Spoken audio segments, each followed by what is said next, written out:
ಎಲ್ರಿಗೂ ನಮಸ್ಕಾರ. ಸಿಂಪಲ್ ಟಿಪ್ಗೆ ನಿಮ್ಮೆಲ್ರಿಗೂ ಆತ್ಮೀಯ ಸ್ವಾಗತ. ಸ್ನೇಹಿತರೆ, ಯಾರೆಲ್ಲ ನನ್ನ ಚಾನಲ್ನ ಆಲ್ರೆಡಿ ಸಬ್ಸ್ಕ್ರೈಬ್ ಮಾಡ್ಕೊಂಡಿದ್ದೀರ ಎಲ್ರಿಗೂ ತುಂಬ ಥ್ಯಾಂಕ್ಸ್.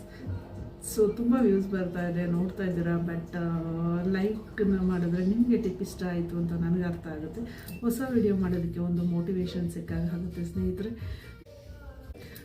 ಸ್ನೇಹಿತರೆ, ಯಾರೆಲ್ಲ ನಿಮ್ಮ ಮನೆಯಲ್ಲಿ ಗ್ಯಾಸ್ ಸಿಲಿಂಡರ್ ಖಾಲಿ ಆಗೋದ್ರೆ ಗೊತ್ತಾಗ್ತಾ ಇಲ್ಲ, ಸಡನ್ನಾಗಿ ಆಗೋದು ನಿಮಗೆ ಮುಂಚಿತವಾಗಿ ಗೊತ್ತಾಗುತ್ತೆ. ಹೇಗೆ ಅಂತ ಹೇಳಿದ್ರೆ, ಬಳಪನ್ನು ತಗೊಂಡು ಮೇಲಿಂದ ಕೆಳಗಡೆವರೆಗೂ ಗ್ಯಾಸ್ ಸಿಲಿಂಡರ್ ಮೇಲೆ ಒಂದು ಲೈನನ್ನು ಹಾಕಿ ಒಂದು 5 ನಿಮಿಷ ವೆಯ್ಟ್ ಮಾಡಿ, ಆ ಲೈನ್ ಒಂದು ಬಳಪನ್ನು ತಗೊಳ್ಳಿ. ಸೊ ಆ ಬಳಪದಿಂದ ಸಿಲಿಂಡರ್ ಮೇಲೆ ಒಂದು ಲೈನನ್ನು ಹಾಕಿ, ಆ ಸಿಲಿಂಡರ್ ಮೇಲಿರುವಂತಹ ಲೈನು ಎಷ್ಟು ಒಣಗಿದೆಯೋ ಅಲ್ಲಿವರೆಗೂ ಗ್ಯಾಸು ಖಾಲಿಯಾಗಿದೆ, ಎಷ್ಟು ಒದ್ದೆ ಆಗಿದೆಯೋ ಅಷ್ಟು ಗ್ಯಾಸ್ ಉಳಿದಿದೆ ಅಂತ ಅರ್ಥ. ಸೊ ಇದು ಸಿಂಪಲ್ ಟಿಪ್, ನಿಮ್ಮೆಲ್ರಿಗೂ ಇಷ್ಟ ಆಗುತ್ತೆ ಅಂದ್ಕೊಂಡು ನೀವು ಮುಂದಿನ ವಿಡಿಯೋದಲ್ಲಿ ಹೊಸ ಟಿಪ್ ನೊಂದಿಗೆ ತಿಳಿಸ್ಕೊಡ್ತೀನಿ.